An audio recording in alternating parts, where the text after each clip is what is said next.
Hello, I'm Jonathan Tobin, editor-in-chief of JNS.org, and you're listening to Top Story with Jonathan Tobin, a weekly podcast where I analyze the most important stories happening in Jewish news around the world. Each week, I'll break down politics, foreign policy, and culture to provide insights into what is going on behind the headlines. This week, I'm talking about Jerusalem. If you turned on the news today, you'd hear about how Israel is somehow at fault once again for starting violence and for creating more controversy in its eternal capital. Indeed, the Biden administration issued a rather typical call for restraint for both sides, starting from a position of moral equivalence between Israel and the Palestinians. And many congressional Democrats, including Representative Alexandria Ocasio-Cortez, Senator Elizabeth Warren, are blaming Israel directly, saying that its abhorrent actions in Jerusalem relating to a property case that is ongoing before the courts are humiliating and discriminating against Palestinians, and that this must stop. And even some Israelis, not all of them on the hard left, are saying that what Israel is doing, what may happen in that court case, is something that is unnecessary and is harming the peace. What we'll break down now is, are they right? Is this a case where Israel is doing something wrong? Are the Palestinians in the right? Well, let's first start with what's happened in the last few days. Indeed, the last couple of weeks. It's been an ongoing campaign of violence and unrest in the old city. Violence, people have been attacked, and indeed, it's getting worse each day. The focus of this controversy is a property case.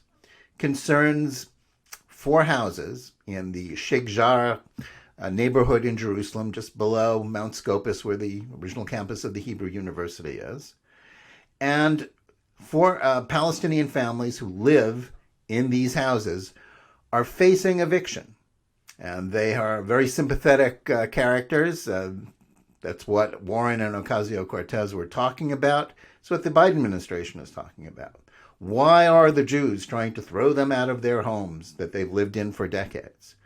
And is this being seized upon by the Palestinian Authority and Hamas, which is chiming in with firing rockets, sending incendiary balloons over the border into Israel, causing fires? Is this really just about a court case? Or is it about something a lot more? Now, to break down what happened in that court case, briefly, it is, as I said, about 4 houses. But the fact is, the Palestinians who are living in them are squatting in them. They don't have ownership of them. It's been proven that this is Jewish-owned property that existed and was in the hands of Jews before 1948 in the War of Independence. Indeed, within what is well known as an Arab neighborhood, there has always been, or had always been, a Jewish enclave in that area, near the tomb of Shimon HaTzedek, a first century sage from the time of the Second Temple. And this was, as I say, Jewish property.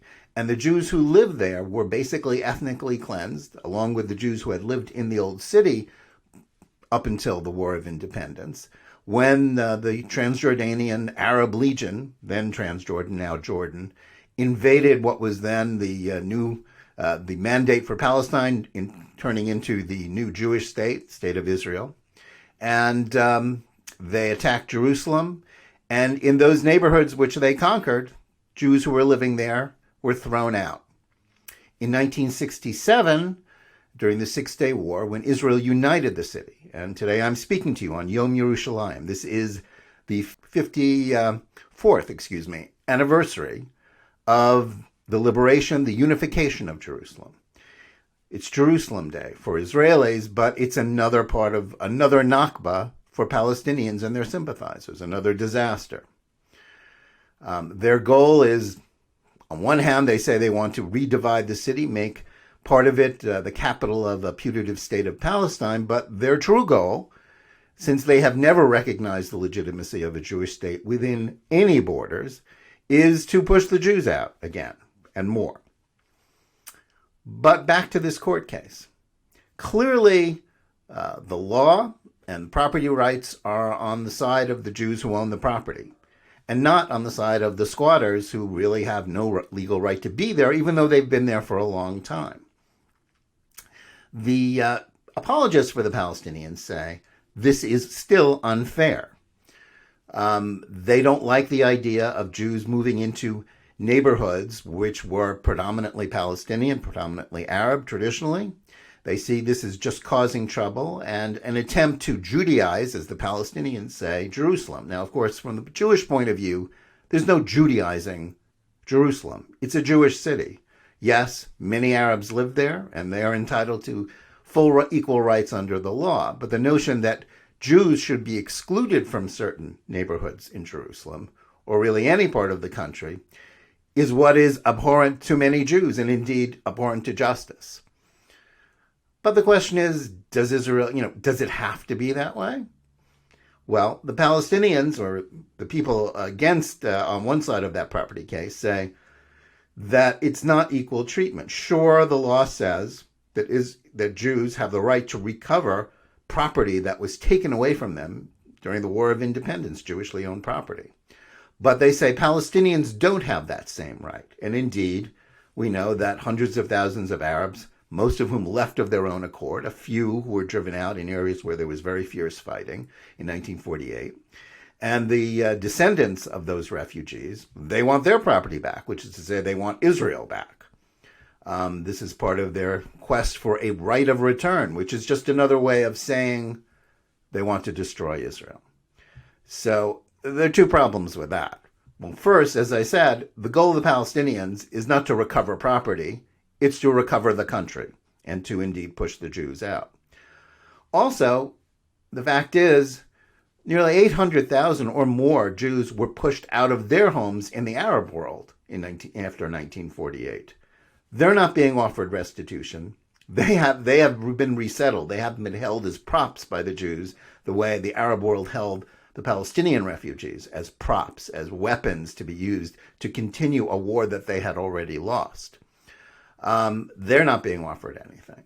So I think the comparison of the two laws, while it's a rhetorical point, it misses the point about this dispute, that the right of Jews to live in Jerusalem, whether it should be abridged or not, and whether the presence of Jews in any part of Jerusalem is itself a provocation. And indeed, that's what this is all about. This is a pretext for more protest and really for violence. The idea that Palestinians are aggrieved because Jews live in one neighborhood or another is something of a false front.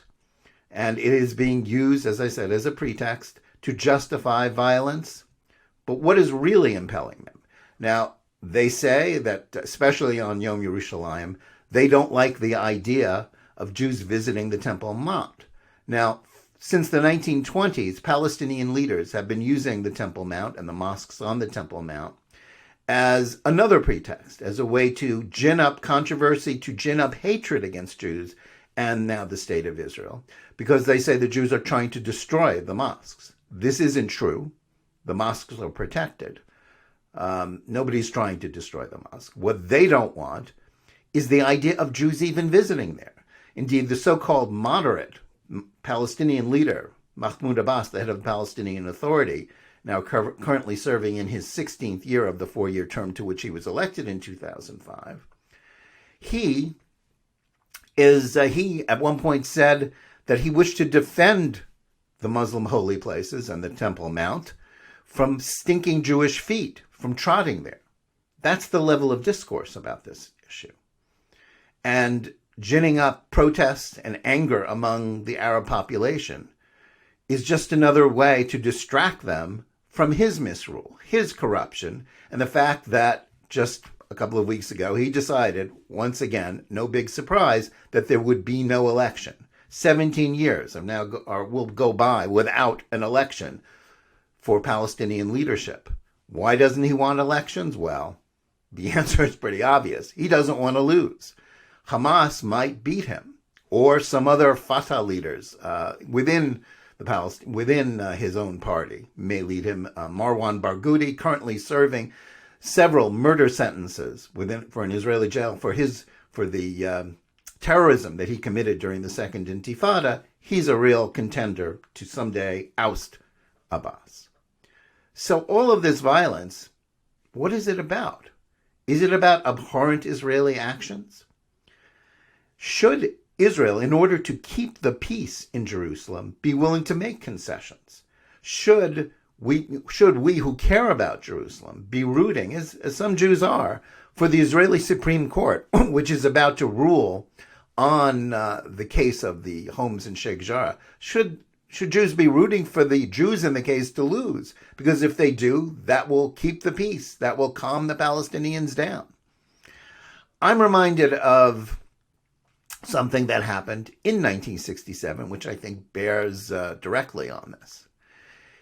When Jerusalem was reunited and the paratroopers broke into the old city and the shofar sounded, as the song says, on the Temple Mount, the first thing that Israel's defense minister, Moshe did was to reassure the Muslim world and to reassure the Arabs in Jerusalem that Israel had no intention of taking over the Temple Mount. He put it back into the hands of the Muslim Waqf, the religious authority, which governs it to this day. And that is why the Temple Mount is the one place in Jerusalem, or indeed the one place in all of Israel, where there is not complete freedom of worship. Now, the interesting thing about the unification of Jerusalem is that for the first time in its modern history, all religions, all faiths suddenly had the right to worship at the holy places. Before, they weren't allowed that. And certainly from 1949 to 1967, when part of Jerusalem was illegally occupied by Jordan after the ceasefire during the War of Independence, Jews were forbidden to enter. Jews were forbidden to pray at the Kotel, let alone walk on the Temple Mount. But when Israel recovered Jerusalem, when Israel reunited Jerusalem, there was going to be freedom of worship for everyone. And that's certainly true. But on the Temple Mount, Jews are not allowed to pray. They are there on sufferance, only rarely allowed some tours to go through, and which is shut off periodically to allow for the fact that Palestinians are angry about the fact that Jews can go there at all. That's an interesting point. And it takes us back to Dayan's decision. He believed that he was keeping the peace, that he was doing something to ensure that the Arabs would not seek to revolt against Jewish rule, that it was a bridge to peace. He didn't want them to think that Jews were taking over their holy places, even if that was also a Jewish holy place to which they had equal rights as well. And so that's the dilemma about that Sheikh Jarrah case. And indeed, it's the dilemma about how to deal with demands about Jerusalem. There are some serious people, some people who care about Israel, not talking about AOC or Elizabeth Warren, who clearly do not, or hypocritical. Nor am I discussing the Biden administration, which is reverting to the old moral equivalence. Palestinians commit terrorism, and Israel is urged not to retaliate, as if the two are morally equivalent. But they say that just because Israel has a right to have those houses put back into Jewish hands, that doesn't mean it should do it. That's a serious argument. And indeed, for the people who live in Jerusalem, their priority isn't necessarily history or Jewish rights, but can they live in peace? Can the peace be kept? Will conceding on those houses, will conceding on any of these issues, whether it's the Temple Mount or anything else, will that keep the peace? Will that allow a status quo to develop that can somehow lead to peace? Well, that's a powerful argument. And certainly people who comment on this situation from abroad should have some humility about it and shouldn't be seeking to override the views of the people who are there. And that includes the Israeli government, whatever it decides to do. However, what the Dayan precedent should remind us of, that when Israel tries to bend over backwards to not exercise its rights, when Jewish rights are put secondary to the idea of keeping the peace against people who would riot and murder and hate, that doesn't necessarily win Israel or the Jews any friends, and it doesn't solve the problem. Indeed, should the Sheikh Jarrah case go against the Jews, it's just as easy to argue that this will only encourage more extremism among the Palestinians and more intransigence. And indeed, that is the whole point of where we are in the conflict. This month, it's the 100th anniversary of the Jaffa riots. It's an unhappy anniversary, as I noted in jns.org. And yet nobody seems to be willing to understand the consequences. Nobody seems to be drawing any proper conclusions from it. Why? Well, because people are still stuck in that same mindset, and by that I refer to the Palestinians. The Palestinians currently rioting and committing violence say it's because Israel closed off an area where they want to congregate at the Damascus Gate, or they say that the presence of Jews on the Temple Mount is provocative, or they point to that court case. Yet, these are just pretexts. If they want to make peace, they can have peace. And indeed, the Palestinian Authority has repeatedly rejected peace offers. It wasted 8 years of Barack Obama, who tilted the diplomatic playing field in their direction all that time, putting pressure on Israel. They still weren't interested in negotiating. They didn't want an independent Palestinian state in a two-state solution. What they still refused to do is recognize the legitimacy of Jewish rights. And very pointedly, that also includes Jewish history and Jewish rights in Jerusalem.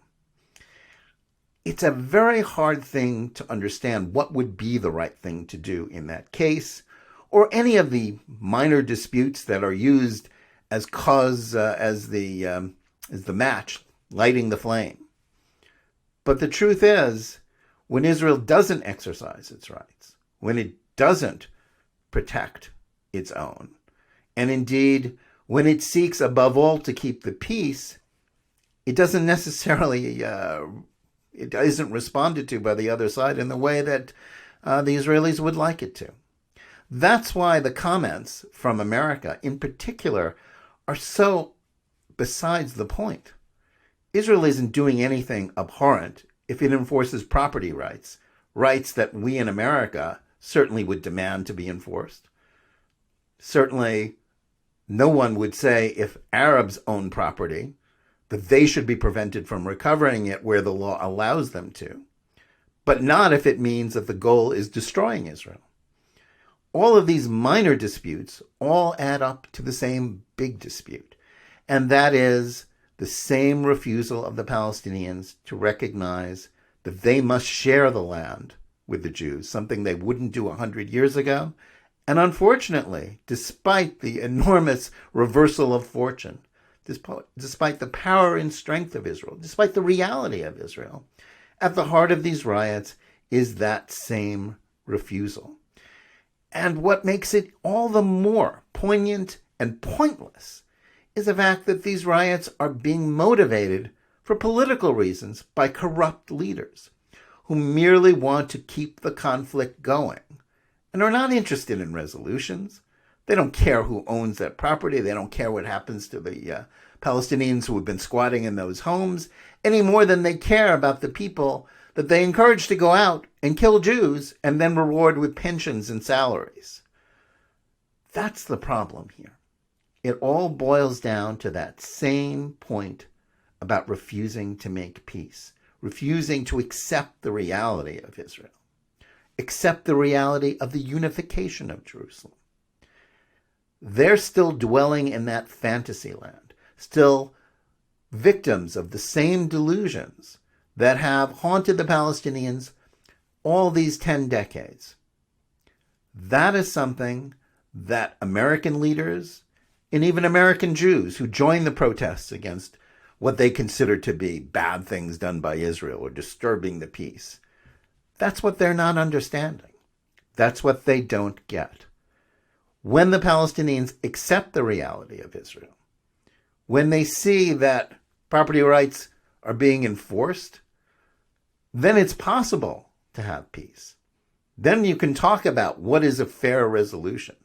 But until then, each of these half measures merely get us more of the same. That's the problem here.